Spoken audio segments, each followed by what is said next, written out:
Here at the Young Turks, we often bring to light the NSA scandals and their crackdown on whistleblowers and their terrible abuse of our civil liberties. So we decided to do a civil liberties series on TYT Interviews, where we talk to some of the top experts in the country about it, including some of the top whistleblowers.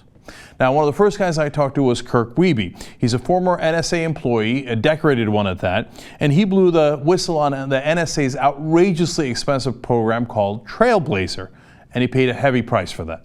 A senior executive was heard by two people to say, we have to stop this contract. These guys are going to embarrass NSA. I also spoke to Ray McGovern, who's a former CIA analyst, and he even won the Intelligence Commendation Medal.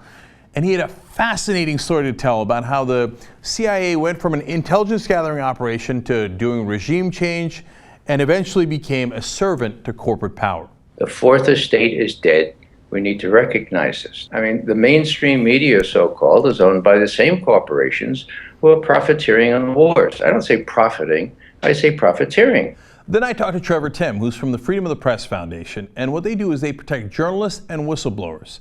And so he has supported people like Chelsea Manning, Julian Assange, and Edward Snowden, a very important organization, and we found out how they support them. One of the flagship projects we're working on at Freedom of the Press Foundation is called Secure Drop. It's an open source whistleblower submission system, kind of like the system that WikiLeaks pioneered 5 or 6 years ago. It was actually created by the activist Aaron Swartz shortly before he died last year. So these are fascinating and important topics with some of the top experts in the country on these issues.